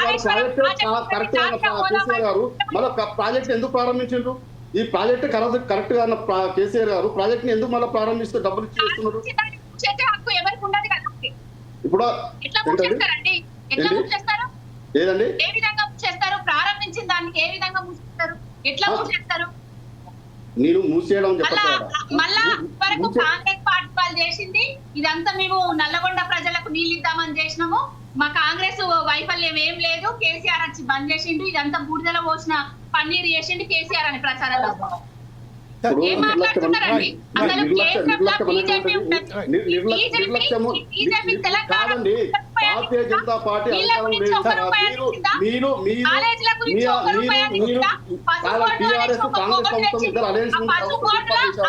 project గురించి ఎందుకు మీరు ఎందుకు ముందుకు తీసుకెళ్ళారు? ఒకసారి రమేష్ గారు, పవన్ కుమార్ 9 సంవత్సరాలు పరిపాలించిన తర్వాత 5 సంవత్సరాల్లో పూర్తి చేయాల్సిన ప్రాజెక్టును 5 సంవత్సరాలు పూర్తి చేయాల్సిన ప్రాజెక్టును 20 సంవత్సరాలు ఎందుకు కొనసాగించారు? ఇన్ని కోట్ల రూపాయలు ఎందుకు వృధా చేశారు? రైట్. ఒక్కసారి మీరు పవన్ గారు, రమేష్ గారు, ఒకసారి మనం కంప వినోద్ కుమార్ గారు వచ్చారు. మరి కంప వినోద్ కుమార్ గారి దగ్గర కూడా మనం వర్షం తీసుకొని ప్రయత్నం చేద్దాం. ఒక్కసారి రమేష్ గారు, ఇద్దరు కూడా దీనికి బాధ్యత వహించాలి. ఓకే రమేష్ గారు ఒక్క నిమిషం. ఇప్పుడు మన కంప వినోద్ కుమార్ గారు కూడా వచ్చారు. కంప Vinod Kumar, welcome to the four సైజ్ టీవీ అండి. అంటే ఈ రోజు ఏదైతే మనకు ఈ ప్రస్తావన వచ్చిందో 8 మంది ప్రాణాలు ఉన్నారా పోయారా అనేది కూడా మనకు తెలియదు. కాకపోతే 4,600 కోట్ల రూపాయల వ్యయంతో కూడుకున్న ఈ ప్రాజెక్టు ఈరోజు అగమ్య గోచరంగా మారింది. ఆ ప్రాజెక్టు సంబంధించింది అది పూర్తిగా వస్తుందా కాకపోతే 34 కిలోమీటర్ 35 కిలోమీటర్లు పూర్తి అయిన సందర్భంలో ఈరోజు ఇంత పెద్ద యాక్సిడెంట్ జరిగింది. దానిపై కూడా కాంగ్రెస్ సంబంధించిన ముఖ్యమంత్రి కానివ్వండి, అనేక ఉత్తమ్ కుమార్ రెడ్డి వెళ్ళారని చెప్తున్నారు. కాకపోతే వేరే మంత్రులు అక్కడికి వెళ్ళి సహాయ చర్యలలో ఎలాంటి చొరవ సరైన పద్ధతిలో చూపితే ఈరోజు కనీసం ఆ ప్రాజెక్టుకు సంబంధించిన కొంతమందినన్నా బయటికి లైవ్గా తీసుకురాగలిగేతోళ్ళము. ఈ అంతా వృధా చేశారు. ఈరోజు ఆ ప్రాజెక్టు కొనసాగుతుందా లేదా అనే పరిస్థితి ఏర్పడింది. దీని మీదపై మీ సంబంధించిన మీ స్పందన ఏంటండి? నమస్కారం అండి జమీల్ గారు. ముందుగా పవన్ గౌడ్ గారికి అభినందనలు అండి. ఎందుకంటే అసలు తను ఎంత కష్టపడుతుందండి బీఆర్ఎస్ పార్టీ కొరకు. పాపము నిజంగా ఇంతవరకు తను కేసీఆర్ గారితో కానీ కేటీఆర్ గారితో కానీ కవిత గారు హర్ష గారు కనీసం ఒకసారి ఈ కూడా తాగిందో లేదో పాపం ఈ సోదరి మని చూస్తే నాకు చాలా అంటే ఒక సాటి రాజకీయ నాయకురాలుగా నేను తన స్ఫూర్తికి తీసుకుంటున్నా. ఇలా ఫైట్ చేస్తున్న వాళ్ళకి వాళ్ళు బాగా సాగిలపడే వీళ్ళకే నమస్కరించారండి. వీళ్ళనే పైకి తీసుకొచ్చుకోవాలి. అసలు పవన్ గౌడ్ గారికి నేను మనం విషయం ఏంటంటే మనం చర్చ ఏంటి ఆ చర్చ పైన వెళ్తే బాగుంటుంది. పర్సనల్ గా విషయానికి వస్తాను ఎందుకంటే నా వీళ్ళందరూ నా కో డిబేట్స్ అండి. అందరికి విషయానికి వస్తాను. పవన్ గౌడ్ గారు వారి పార్టీ కొరకు వారు పడుతున్న పాటలు వారు చాలా అభినందనీయం అండి. అదే విధంగా బీజేపీ నాయకులు గారు వారు అడిగే ప్రశ్నలకి సమాధానం నాకు లేవండి. జెన్యున్ గా ప్రశ్నిస్తున్నారు. అతను ఈజ్ వెరీ ఇంటెలెక్చువల్. కానీ పవన్ గౌడ్ గారు మాత్రం రియల్లీ షీఈస్ వెరీ ఇంటెలెక్చువల్. అసలు అక్కడ అవకాశం లేదు. కానీ అయినా తలుపు నెట్టమని లాగమన్నట్టుగా పాపం కింద మీద సాగిలపడుతుంది. తను తెలుసా వాళ్ళ పార్టీని కాపాడుకోవడానికి, వాళ్ళ ముఖ్య కేసీఆర్ గారిని, వాళ్ళ నీటిపారుదల శాఖ మహారాష్ట్ర కాపాడుకోవాలి ఎంత సాగిలపడుతుండ్రో. నేను చెప్తున్నా అంటే జమీల్ గారు ఇదంతా కాదండి. ఇలాంటి ప్రమాదం జరిగిన పార్టీలు వదిలేయండి. మనందరం పార్టీలు వద్దు, మనుషుల ముందు అక్కడ అంతమంది మన ముందు మనుషులం అండి. మీరు యాంకర్ గారైనా బీఆర్ఎస్ అయినా బీజేపీ అయినా కాంగ్రెస్ అయినా ముందు మనం అక్కడ ఏంటి సార్, అక్కడ ముఖ్యమంత్రి గారు ఇక ప్రతిపక్ష నాయకులు అది చేయలేమండి. అవి ప్రకృతి జరుగుతాయి అలాంటి వాటికి. ఇక్కడ మానవీయ కోణంలో మనం ఆలోచించాలి అందరం కానీ వాళ్ళ బీజేపీ కూడా సోదరుని అభినందిస్తా. కానీ ఇలా కేంద్ర ప్రభుత్వం కూడా ఇక్కడ తెలంగాణలో కాంగ్రెస్ ప్రభుత్వం ఉందని చెప్పేసి వివక్ష కనపరుస్తా ఉందండి. వాళ్ళు ఎక్కడండి సకాలం స్పందించారు? జమీల్ గారు మరి స్పందించారా? మిమ్మల్ని వ్యక్తిగతంగా అభినందిస్తున్నాను. వాళ్ళు ఎక్కడ సకాలం స్పందించారండి? ఇన్ని రంగాలు పవన్ గౌడ్ గారు మీరు చెప్పండి. మన ఇద్దరు పవన్ గారు మన తెలంగాణ వినోద్ కుమార్ గారు ఎవరు ఎలా స్పందించారని కాదండి. ఇక్కడ విషయం ఏంటంటే ప్రికాషన్స్ ఎవరైతే ఎవరు తీసుకున్నారా లేదా. అయితే ఇక్కడ రాష్ట్ర ప్రభుత్వం ఇది ఒక్కటే విషయం సార్. అంశం ఏంటంటే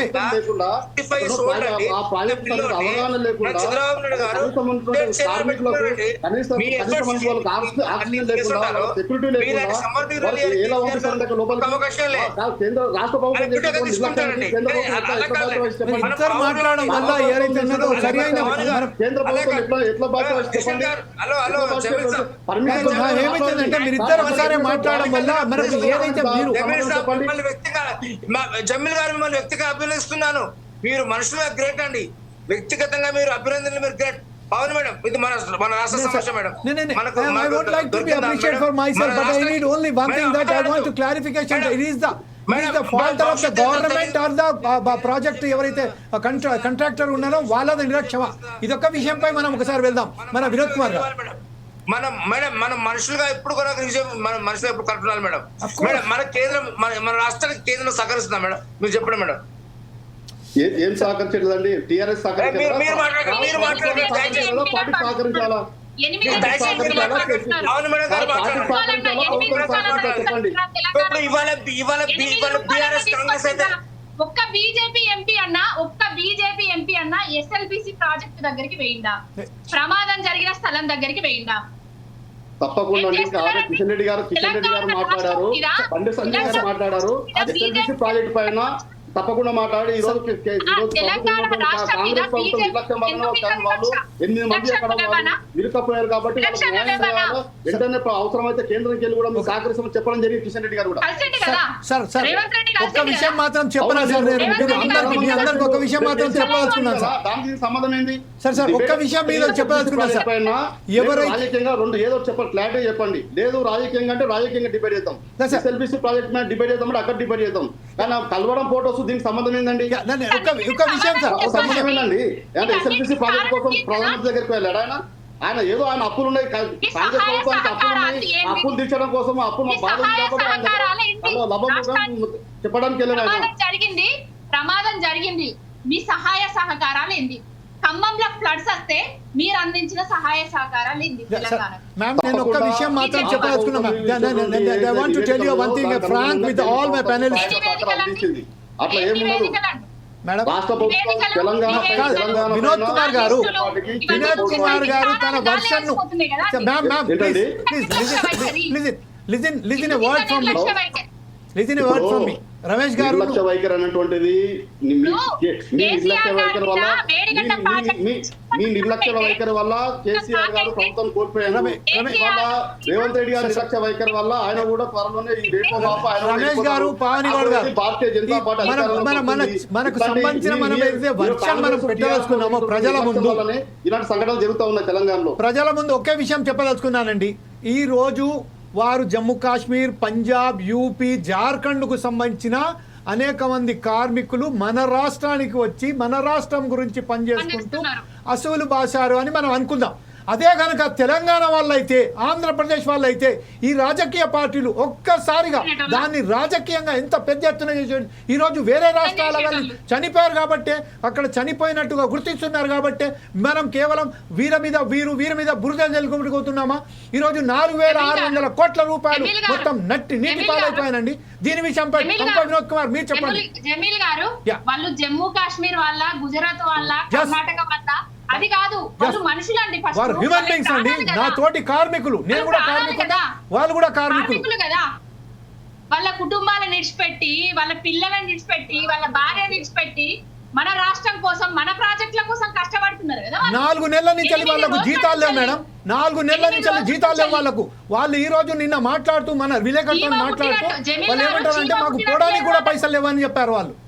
ఈ రోజు ఒక వ్యక్తి మనతో ఏదైతే మాట్లాడారో ఆ మాట్లాడిన వ్యక్తి మీకు దండం పెడతా సార్, నేను ఈ రోజు కనుక మాట్లాడితే నా ఉద్యోగం పోతుంది సార్ అంటే నేను బతలాడుకొని వారిని తీసుకొచ్చి ఈ రోజు మాట్లాడేం జరిగింది. ఇంత నిర్లక్ష్యమా అండి? ఒక వేరే రాష్ట్రాల నుంచి వచ్చిన వారికి పంపించడానికి కూడా వారు ఈరోజు వాళ్ళు ఖాళీ బుట్టలు వేసుకొని తన బ్యాగులు వేసుకొని వెళ్ళిపోతున్నారు. మన బనాలనే దక్కుతాయని. కంప Vinod Kumar, you have to give answer for this questions please. అసలు నేను మాట్లాడాల్సిన అవసరం ఉందా ఇక్కడ? పవన్ గౌడ్ గారు ఆపోజిషన్ పార్టీ పవన్, ఇప్పుడు నేను వచ్చారంటే రేవంత్ రెడ్డి గారు అండి, పవన్ గౌడ్ గారు వచ్చారంటే కేసీఆర్ గారు వచ్చారండి. ఇవాళ మా ఇద్దరు వాయిస్ ఒకటేనండి. పవన్ గౌడ్ గారు ప్రశ్నిస్తున్న సవాల్ చెప్పమని కేంద్ర ప్రభుత్వాన్ని. ఇవాళ మా ఇద్దరు వాయిస్ ఒకటే అండి. మీ ఇద్దరు వాయిస్ ఒకటే అండి.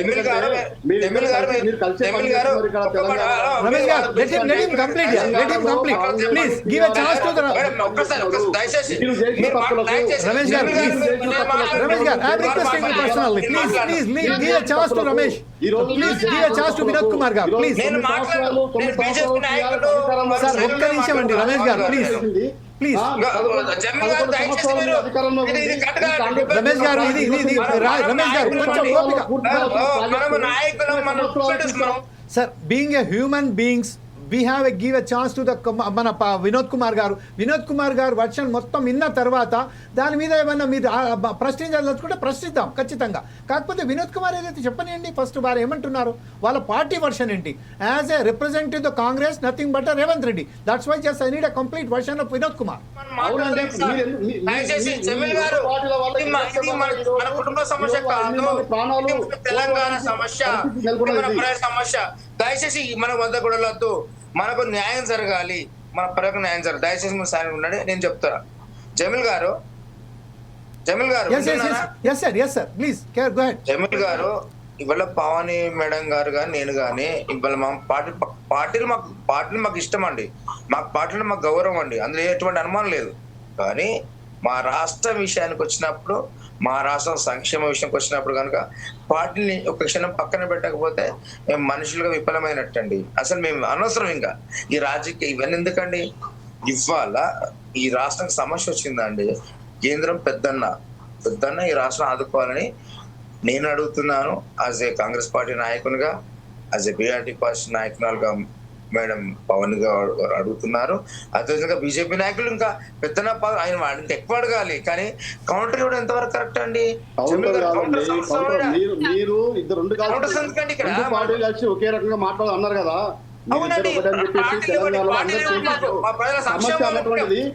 సమస్య అన్నటువంటిది తెలంగాణలో జరుగుతున్నటువంటి కారణం ఎవరు? సూటిగా ప్రశ్నిస్తున్నా మేడం ఒక్క నిమిషం. రమేష్ గారు ప్రశ్నలు ఏమనెత్తారు, ఆ ప్రశ్న ఏదో చూద్దాం. పావని గారు ఒక్క నిమిషం. ఈ 8 మంది చనిపోవడానికి కారణమైనటువంటి దీనికి ఎవరు బాధ్యత వహించాలి? కేంద్ర ప్రభుత్వం ఉందా, రాష్ట్ర ప్రభుత్వం? మీరు పావన్ గారు మీరు చెప్పాలి. ఫస్ట్ ఆఫ్ ఆల్ ఈ ప్రాజెక్ట్ అనేటువంటిది రాష్ట్ర ప్రభుత్వం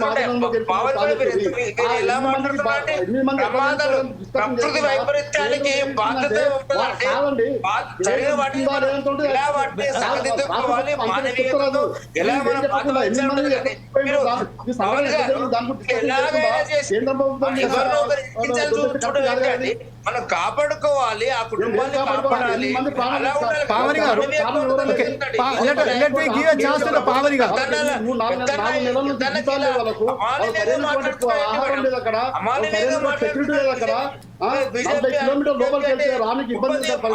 బీజేపీ పార్టీ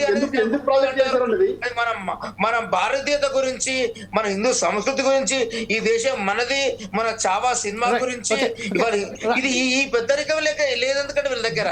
వినోద్ గారు ఒక్క నిమిషం అండి, మనం పావని గారి దగ్గరికి వెళ్దాం. పావని గారు ప్రస్తుతం ప్రకృతి వైఫల్యం అంటున్నారు. ఒక్క విషయం రమేష్ గారు రమేష్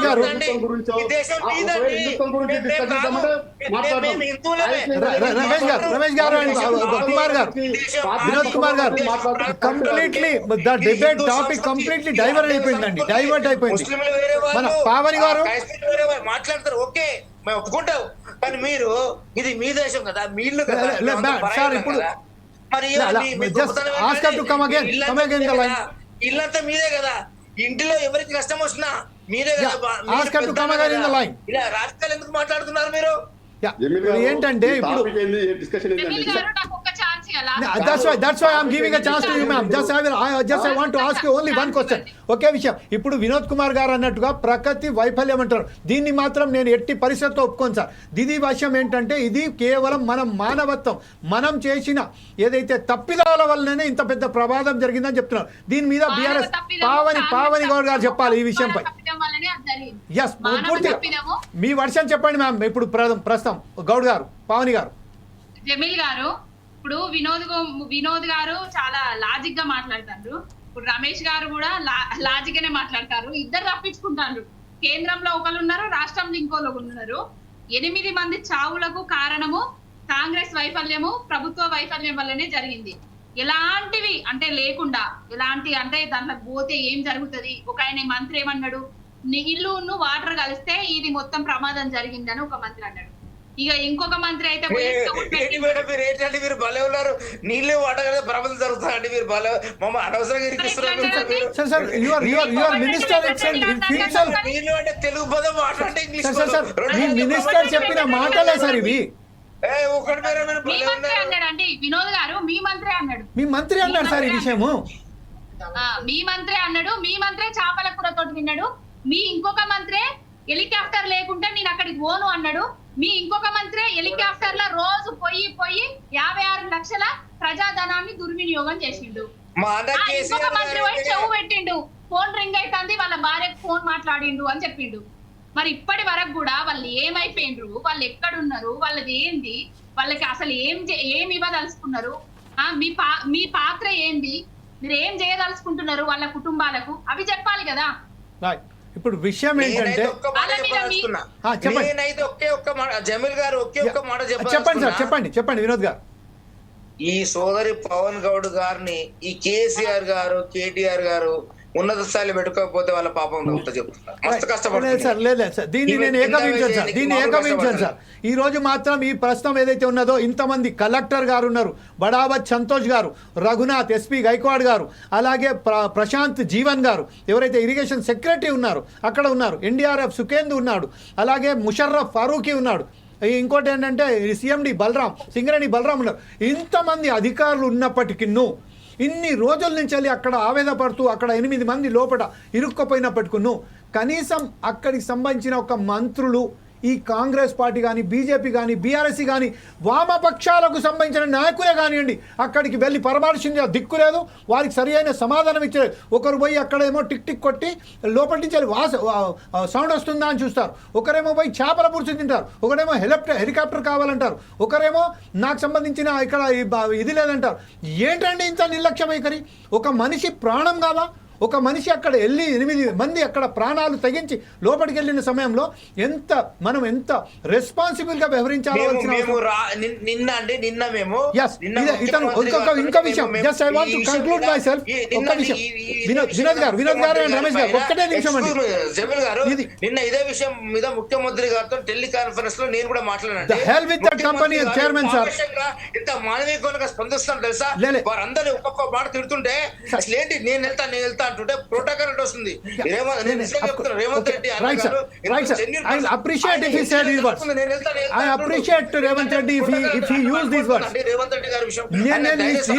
సమర్థిస్తున్నా సార్. ఒకవేళ కనుక ఆయన మాట్లాడితే వినోద్ గారు ఒక్క విషయం సార్, నేను రేవంత్ రెడ్డి గారు కనుక ఆ మాట అంటే మాత్రం definitely I appreciate, but at the same time what is the chairman of this Jayaprakash associates limited ఎంత దారుణంగా మాట్లాడారంటే, ఇంతకుముందు భూటాన్ లో ఇలాగే జరిగింది, జమ్మూ కాశ్మీర్ లో ఇలాగే జరిగింది. This is the common. Government గారు నన్ను లైన్ లో తీసుకోమని చెప్పారు. నిన్న మేము నేను అనే మాట ఏంటంటే సార్, నేను అనే విషయం ఏంటంటే ఫోర్ సైడ్స్ టీవీ ద్వారా ఒక విషయం అడుగుతున్నాను సార్. ఈ రోజు ఏ జయప్రకాష్ ఇండస్ట్రీస్ కి సంబంధించిన ఎవరైతే వ్యక్తి మాట్లాడుతున్నాడో ఎంత నిర్లక్ష్యంగా మాట్లాడారంటే, ఇది జరుగుతూనే ఉంటుంది, ఇది కామన్ డిజాస్టర్ అంటారు. కామన్ డిజాస్టర్ అయినప్పుడు నువ్వు 4600 కోట్ల రూపాయల ప్రాజెక్టును ఎలా అధిపత్యం అయ్యావయ్యా? ఈరోజు జమ్మూ కాశ్మీర్లో జరిగిందని చెప్తున్నావు, భూటాన్లో జరుగుతున్నావు, గర్వంగా చెప్పుకుంటున్నావా నువ్వు? ఇంతమంది చనిపోయినప్పటికీ నీకు చిమ్మకుంటా నీ మంచిని ఒకటి పంపి లోపలికి. ఇప్పుడు కూడా చైర్మన్ కానీ వాళ్ళ చైర్మన్ కొడుకు ఇంకొకరు ఉన్నారు కానీ లోపలికి పంపించండి. వాళ్ళేమో ఏసీ రూమ్లలో కూర్చుంటారు, ఎవరైతే కార్మికులు ఉన్నారో లోపలికి వెళ్తే వీళ్ళ ఇంత నిర్లక్ష్యంగా మాట్లాడతారా?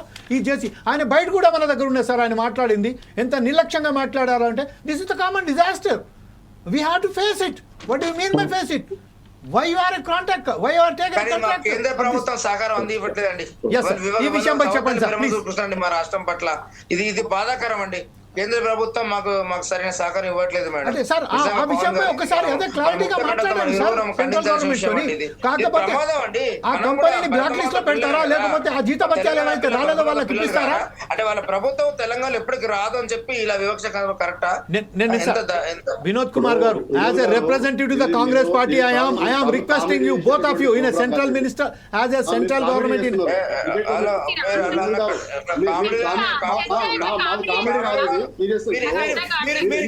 చనిపోవడానికి బాధ్యత ఉన్నారు కదా, వారి గురించి డిస్కషన్ చేయకుండా సంబంధం లేని మాట్లాడాలి కరెక్ట్ కాదండి.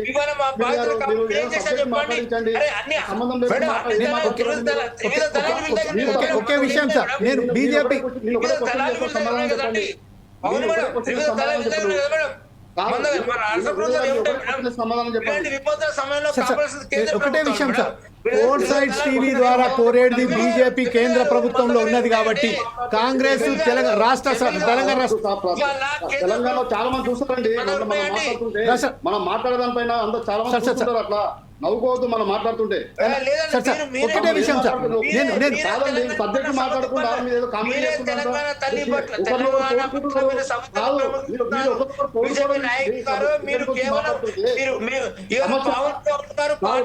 భావోద్వేగమైనటువంటి ఒక సమస్య ఉంది తెలంగాణలో.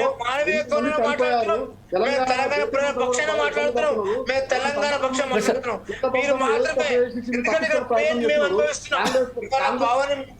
మేడం గారు కానీ నేను కానీ ఇవాళ మా తెలంగాణ బాధను అనుభవిస్తున్నాం.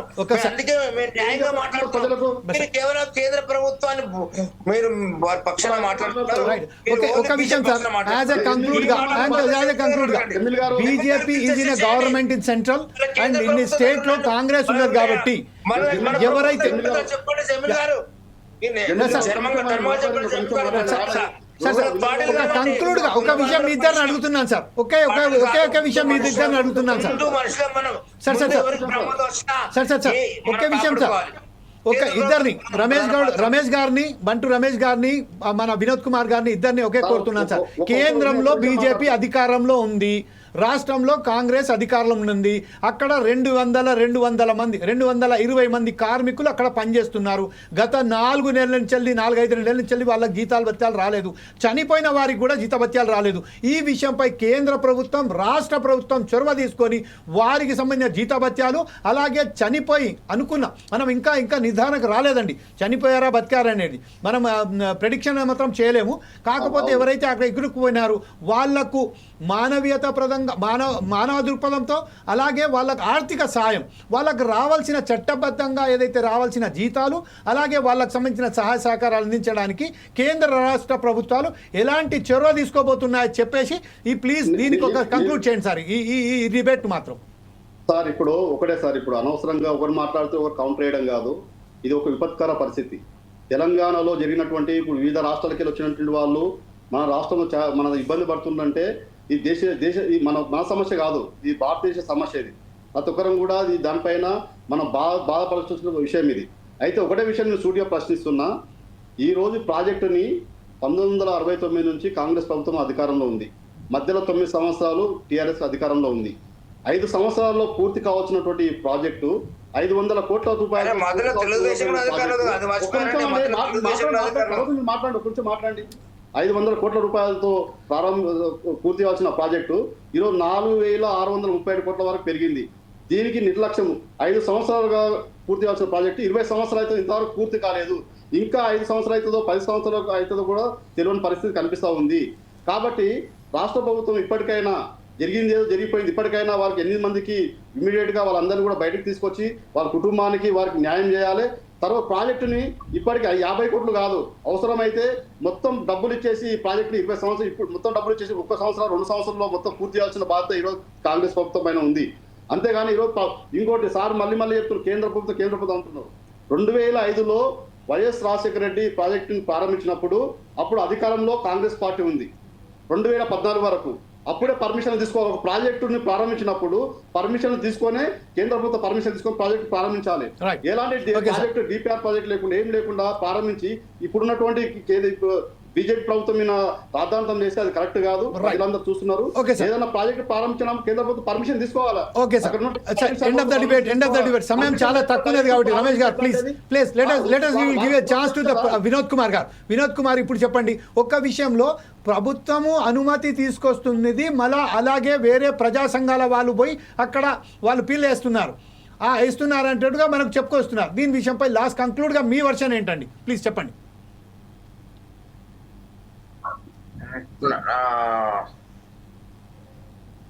ఇప్పుడు ఒక్కటేనండి, ఇది ఇప్పుడు జరిగింది ఏదో రాజకీయాల్లో కోణం ఆలోచించకుండా నేనేమంటున్నా అంటే దీనికి అందరూ సత్వర న్యాయం చేకూర్చే విధంగా ప్రయత్నం చేయాలి. అది ప్రతి ఒక్కరు కూడా. ఓకే సరే సార్, అదే కంక్లూజ్గా ప్రొఫెసర్ సుధాకర్ శర్మ గారు లాస్ట్ ఏమంటారు, మీరేమంటారు దీనికి సంబంధించిన ఆర్థికంగా ఎవరైతే అక్కడ ఇబ్బంది పాలవుతున్నారో, కేవలం వాళ్ళ దగ్గర తరిగి ఇంటికి పోవడానికి కూడా డబ్బులు లేకుండా వాళ్ళు మనతో మాట్లాడడం జరిగింది ఏడ్చుకుంటా. ఈ విషయంపై ఏ ప్రభుత్వం బాధ్యత తీసుకోవాలి దీనికి?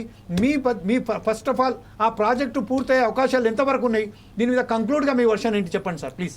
ముఖ్యంగా నా మనసుకు అనిపిస్తున్న అంశం ఏంటంటే, ఇక్కడ తెలంగాణలో ఉన్నటువంటి ప్రతి ఒక్కరు కూడా గమనిస్తూ ఉన్నారు ఏ ప్రభుత్వాలు ఎప్పటి నుంచి పరిపాలించాయి, అలాగే ఏ ప్రభుత్వం ప్రజలకు ఎంత బాగా పరిపాలన అందించింది అన్న విషయం అందరికీ కూడా తెలుసు. కాబట్టి ఇక్కడ మనం చూస్తున్నాం ఇది ఒక చాలా పెద్ద సమస్య, ఒక విపత్తు అని మనం చెప్పొచ్చు. ఈ నేపథ్యంలో కావలసినటువంటి సీరియస్నెస్ ఇంకా కూడా కనిపించడం లేదు. ఎందువల్ల అంటే ఇక్కడ రియాక్ట్ అయ్యేటువంటి విధానంలోనే మనకు the kind of seriousness we expected that was not reflected అని ఐ ఫర్మ్లీ బిలీవ్. ఇంకోటి ముఖ్యంగా మనకు కావాల్సింది ఏంటంటే, ఒకవైపు హ్యూమనిస్టిక్గా అని చెప్తున్నాం, అది మంచిదే. ఎందుకంటే విపత్తు జరిగిన తర్వాత ఒక పోస్ట్ మార్టం అనాలిసిస్గా మనం చెప్పే మాటలు బాగున్నాయి. కానీ విపత్తు జరగటానికి కారణం ఏంటి? అసలు విపత్తు ఎందుకు జరిగింది? విపత్తు వెనక ఎవరున్నారు? విపత్తు ఇలా జరుగుతుంటే కూడా జరగనివ్వడానికి ఏర్పడినటువంటి ఆ శక్తులేవి, వ్యవస్థలేవి, వాటి పట్ల మనం ఎటువంటి చర్యలు తీసుకుంటున్నాం? అసలు అక్కడ ఉన్నటువంటి జేపీ అసోసియేట్స్ అంటున్నారు, ముందు వారిపై ఎటువంటి చర్యలు తీసుకుంటుందో రాష్ట్ర ప్రభుత్వం వెంటనే చెప్పాలి. అలాగే ఇటువంటి ప్రాజెక్టు చేస్తున్నప్పుడు ఇక్కడ ఉన్నటువంటి మీకు అందరికీ కూడా తెలుసు, it is one of the most dangerous and it's a kind of adventure we can say. ఇంత అడ్వెంచర్తో రిస్క్తో ఉన్నటువంటి ప్రాజెక్ట్ చేపడుతున్నప్పుడు ప్రభుత్వం ఎంత అప్రమత్తంగా ఉండాలండి? మనం కాంగ్రెస్ కానివ్వండి, బీఆర్ఎస్ కానివ్వండి, ఇక్కడ మాకు పార్టీలతో మా 4 Sides టీవీకి ఎటువంటి సంబంధం లేదండి. స్పష్టంగా మేము చెప్తున్నాం, మానవ జీవితం పైన అలాగే మనిషి పైన ఉన్నటువంటి ఒక విలువ అనేటువంటిది పార్టీల్లో కొరవడుతోంది. ఇప్పుడు మనం చూస్తున్నాం స్వరంలో కూడా అసలు అక్కడ జరిగినటువంటి విపత్తుకు కారణాన్ని ఎవరు కూడా అన్వేషించకుండా మాటల ఒక రకమైనటువంటి it is a kind of volley of words which I don't think is the need of the hour. మనం ఇప్పుడు కావాల్సింది ఏంటంటే, తెలంగాణకు అన్యాయం, వివక్ష అనేటువంటిది జరిగింది. మరి ఆ విషయంపై ఇక్కడ పరిపాలించినటువంటి ఏ పార్టీలు సరిగా స్పందించడం లేదు. అలాగే జరుగుతున్న విపత్తుల పట్ల కూడా అవగాహన, అలాగే చేయవలసినటువంటి బాధ్యత కూడా మనకి ఇంకా కూడా వాళ్ళలో బాగా ఉంటే మనం ఇటువంటి సమస్యలు రాకుండా, మళ్ళీ పునరావృతం కాకుండా మనం జాగ్రత్త పడవచ్చు. అలాగే పరాయి రాష్ట్రాల నుంచి మన రాష్ట్రం కోసం సేవలు అందిస్తూ, ఇప్పుడు వాళ్ళ పరిస్థితి మనం చెప్పలేం కాబట్టి ఆ బాధితులు ఎవరైతే ఉన్నారో ఆ కుటుంబాలకు తగినటువంటి సత్వర న్యాయం జరగాలి. అప్పుడే నిజంగా మనం మానవత్వాన్ని చాటుకున్నట్లు అవుతాం. ఇంకొకటి, ఇటువంటి mistakes, gross mistakes, costly mistakes and human errors ఏవైతే ఉన్నాయో వాటిని మాత్రం సమాజం ఎట్టి పరిస్థితుల్లో అంగీకరించదు. పార్టీలను ప్రజలు గమనిస్తూ ఉన్నారు. వాళ్ళు మాట్లాడే ప్రతి పదము ఎలా మాట్లాడుతున్నారనేటువంటి విధానాన్ని కూడా గమనిస్తున్నారు. కాబట్టి పార్టీలందరినీ మేము ఒకటే కోరుతున్నాం, మీరు ఎలాగూ పార్టీ అంటేనే జనహితం కోసం మీరు పనిచేస్తున్నారు, డెడికేట్ అయ్యారు. కాబట్టి మీ సేవల్ని ఇంకా ఉధృతంగా, అలాగే ఎక్కడ ఆ ఫెల్ట్ నీడ్ అంటాం కదా మేనేజ్మెంట్లో, అలా ఫెల్ట్ నీడ్ పట్టుకొని మీరు ప్రజల యొక్క పల్స్కి అనుగుణంగా మీరు వెళ్తే మన రాష్ట్రం నిజంగా ఇంతవరకే ఎంతో వివక్షలో ఉన్నాం కాబట్టి అట్లీస్ట్ ఇప్పటి నుంచి అయినా మనం ఎదిగేటువంటి అవకాశం ఉందని నేను భావిస్తున్నాను. Thank you very much Sudhakar Sharma గారు. ఈరోజు మనం చెప్పుకున్నట్టుగా సింగరేణి గొల్లేటి 8లో ఆనాడు జరిగిన ఒక ప్రమాదంలో 50 మంది అక్కడ ఇరుక్కుపోగా 33 మందిని కాపాడిన ఎన్డీఆర్ఎఫ్, 17 మంది పొట్టన పెట్టుకున్న సింగరేణి కేవలం వారి మేనేజ్మెంట్ తప్పిదాల వల్లనే 17 మంది అక్కడ ఆసులు బాసారు. అలాగే మన ప్రాజెక్టుకు సంబంధించిన అక్కడ దేవదూల ప్రాజెక్టు సంబంధించిన 4 సంవత్సరాల తర్వాత ఆస్తికలు దొరికాయి. అలాగే మనము గోల్కొండకు సంబంధించిన ఒక ఎక్స్ప్రెస్ ఏదైతే ట్రైన్కు సంబంధించిన కొంతమంది నిర్లక్ష్యం వల్లనే 70 కిలోమీటర్ల వేగంతో వస్తున్న గోల్కొండ ఎక్స్ప్రెస్ను గుర్తుంచుకోవాల్సి వచ్చింది. మానవ తప్పుదం మాత్రమే, ప్రకృతి వైఫల్యం ఎలాంటి లేదు. ఈరోజు ఈ సంఘటనలో కూడా మానవ తప్పిదమే. ఎందుకంటే ఒక ప్రాజెక్టు చేస్తున్నప్పుడు దానికి సంబంధించిన సేఫ్టీ ప్రికాషన్స్ ఎంత కఠినంగా ఉంటాయో ఆ సేఫ్టీ ప్రికాషన్స్ పాటించకుండా ఏదైతే ఈ JP constructions JP Jayaprakash associates limited వారు పనిచేశారో నిర్లక్ష్య వైఖరికి కారణమే ఈరోజు 8 మంది ప్రాణాలు.